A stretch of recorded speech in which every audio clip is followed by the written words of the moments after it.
ये देखिए, खुद एजेंट बंधु कह रहे हैं कि कुछ एजेंटों ने लोभ में किया, कुछ को दबाव डाला गया और कुछ को कहा गया कि अगर आप नहीं करेंगे तो आपको अभी कोई कमीशन वमीशन नहीं मिलेगा, कन्वर्जन तो कराना ही पड़ेगा।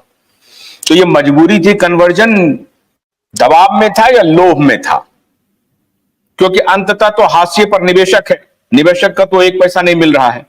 और आप भी जो आज लड़ाई लड़ रहे हैं सुप्रीम कोर्ट में, सेबी सहारा, इसके बीच में जो चल रहा है, मैंने कल भी इसका जिक्र किया था, 15,000 करोड़ रुपए जो सहारा सेबी के पास था, वो पैसा तो दे भी सकता था ना, तो दिया नहीं। तो अब इसकी क्या गारंटी है कि जो 10,000 करोड़ रुपए आप जमा कर देंगे, निवेशक को कब मिलेगा? और 10 साल इंतजार करे। पूरी जो बच्चा आज जन्म लिया है वो कल जवान हो जाएगा, तब जाकर के उसको पैसा मिलेगा। लोग, निवेशक परेशान हैं, दर दर की ठोकरें खा रहे हैं।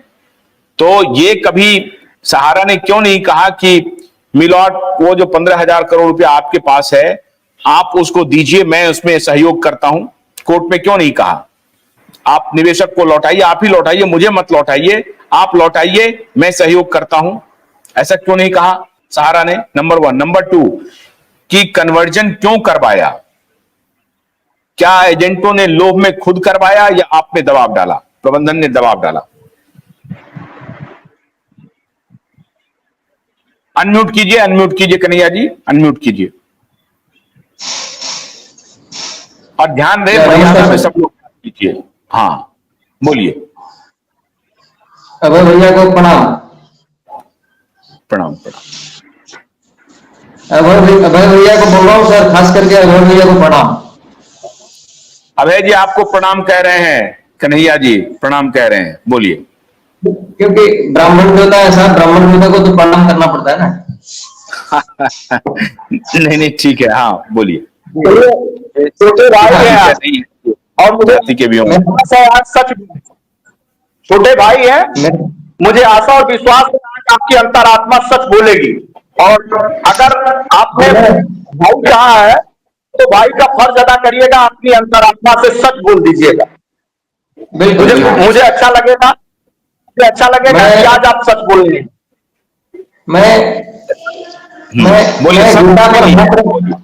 मैं गीता पर हाथ रख के कसम खाता हूँ कि जो कुछ भी कहूंगा सच कहूंगा, सच के सिवाय कुछ भी नहीं कहूंगा।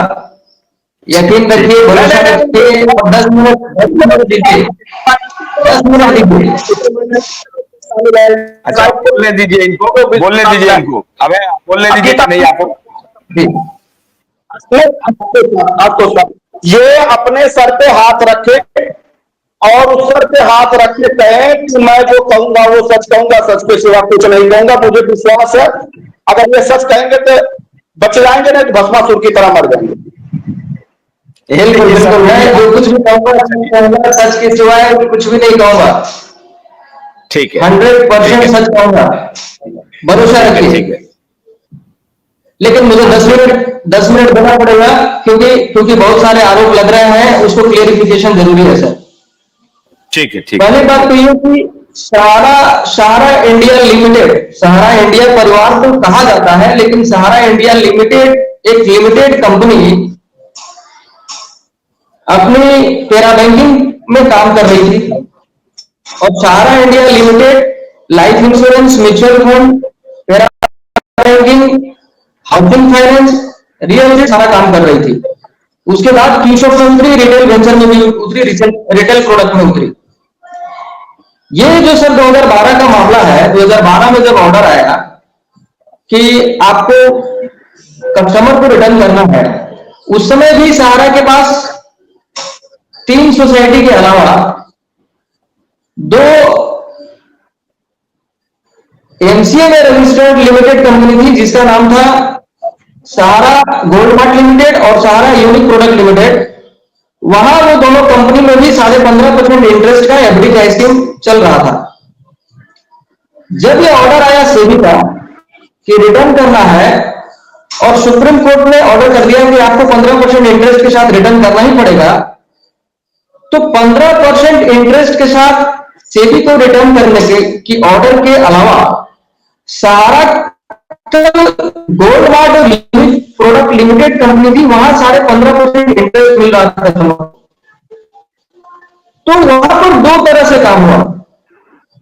आज जो कन्वर्जन की बात कही जा रही है, कन्वर्जन कहिए या 15.5% इंटरेस्ट के हिसाब से लोगों को शिफ्टिंग कहिए, री इन्वेस्ट कहिए या स्पेशल स्कीम कहिए, लोगों ने जो आज कार्यकर्ता के ऊपर सवाल खड़ा हो गया है कि धर्म संकट में पड़ गए हैं काफी कार्यकर्ता कि भाई मैं कैसे कहूं कि हमने ऐसे किया। उन्होंने अपना जो उनकी मॉरल ड्यूटी थी, जो उनका काम था, जो प्रोफाइल था, उसके हिसाब से उन लोगों ने काम किया। यहां कहीं से भी कोई लालच की बात नहीं होती कि लालच दिया गया इसलिए उन्होंने काम किया और कमीशन कमाया और छोड़ दिया। लालच लालच क्या होता है? यहाँ तो वो तो उनका जो प्रोफाइल था उन्होंने काम किया, लेकिन यहां तो दो तरीके से काम हुआ। पहला ये हुआ कि जिस कस्टमर को सेबी पर भरोसा था उनको उनके भरोसे पे छोड़ दिया गया कि भाई आपको अगर सेबी से लेना है तो आप सेबी से ले लीजिए। अगर किसी को सहारा पे भरोसा है तो उनको क्यूएसओपी सर्टिफिकेट दी गई उनकी मर्जी से। तो यहां डायरेक्ट कार्यकर्ता के ऊपर आरोप लगाना कि उन्होंने जबरदस्ती री इन्वेस्ट करा दिया और कमीशन कमा लिया, तो पहले तो सर मैं खारिज करता हूं इस बात को कि कोई भी कार्यकर्ता अपनी मर्जी से कमीशन के लोभ में कोई काम नहीं किया है। जहां तक मेरा सवाल है तो मैं सर कमीशन के लोभ के लिए काम नहीं किया। आप मेरा इन्वेस्टिगेशन करा लीजिए, हमारे जितने भी इन्वेस्टर होंगे सबके साथ आप आकर के इंक्वायरी करा लीजिए। सब अपनी मर्जी से डाला और जिन्होंने नहीं डाला उसका हमने पेमेंट भी करवाया। तो यहां मैं ये सिरे से खारिज करता हूं कि कार्यकर्ता लोभ और लालच में आकर के काम किया, ऐसा नहीं था। दूसरा, कंपनी ने जबरदस्ती बाय फोर्स अगर किसी का इन्वेस्टमेंट कराया तो वहां पे जांच का विषय है सर। मैं अभी भी बोल रहा हूं, मैं सहारा श्री और सहारा को डिफेंड कर रहा हूं, किसी भी मैनेजमेंट को नहीं कर रहा हूं, किसी भी ऑफिसर को नहीं कर रहा हूं।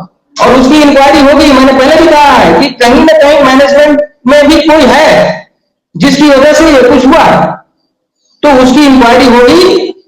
वो मैनेजमेंट में कौन है जिन्होंने ऐसा किया, वो सहारा श्री को भी पता नहीं था। इसलिए अगर कहीं जी नाम का खुलासा आप करिए, कौन है सेकंड? सर अभी देखिए, अभी मुझे मामला गड़बड़ हो जाएगा। सुनिए कन्हैया, इस मुद्दे पर क्लैरिटी के बहुत सारे जो व्यक्तिगत उनकी मीटिंग्स थे और उनके जो और प्रबंधन के जो लोग थे, बड़े लोगों के जो मीटिंग्स थे, उस मीटिंग्स का पूरा हवाला दिया गया है, जिसमें भले ही आप ये कहें कि लिखित ऑर्डर नहीं है कन्वर्जन का, लेकिन वर्बल कम्युनिकेशन है। ये बात साबित हो चुकी है और इसके प्रमाण है। बहुत सारे एजेंट ने इस बात को कहा है, मेरे ही नेटवर्क पे कहा है कि स्वयं सहारा श्री ने और उच्च पदस्थ अधिकारियों ने उन्हें कन्वर्जन के लिए प्रेरित किया और हम लोगों ने कन्वर्जन किया। ऐसा मत बोलिए कि वो कोई आदेश नहीं है। मुझे लगता है ये असत्य है। मेरे सारे लोगों ने इस बात को कहा। करना चाहते हैं, दीजिए एक मिनट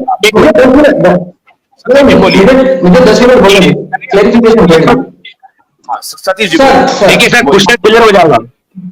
हाँ क्वेश्चन क्लियर हो जाएगा। हाँ, कि जब कन्वर्जन किया था तो इनके बड़े बड़े जोनल ए डिग्री के लोगों को सारे रीजन कार्यालय में भेजा गया जबरदस्ती करने के लिए, पहला बात। दूसरी बात, कि सुप्रीम कोर्ट बड़ा या सहारा इंडिया बड़ा, मैं कन्हैया जी से हाँ या ना में जवाब पूछना चाहता हूं। सुप्रीम कोर्ट बड़ा या सहारा इंडिया बड़ा? हाँ या ना में जवाब दें, हाँ या ना में जवाब दें। सुप्रीम कोर्ट बड़ा या सहारा इंडिया बड़ा? हाँ या ना में जवाब दे दिए आप। सुप्रीम कोर्ट ने 15% ब्याज के साथ आदेश किया था सहारा इंडिया को भुगतान कर दे। सहारा इंडिया ने क्यों नहीं किया? पालन क्यों नहीं किया उसका? सर सुप्रीम कोर्ट बड़ा है तो इसका मतलब आप बोले हो कि आपने ऑटो पर कर दिया 1300 दिया और आप सुनिएगा, कन्हैया जी सुनिएगा, सुनिएगा, एक से कर सकते। अगर किसी ने 5-10% कराया है तो मैं इस बात पे आ रहा हूँ सर। मैं पहले बोला हूँ कि सच के सिवा झूठ नहीं बोलूंगा, सच के सिवा झूठ नहीं बोलूंगा। आप बोलो, सुनिए बात को।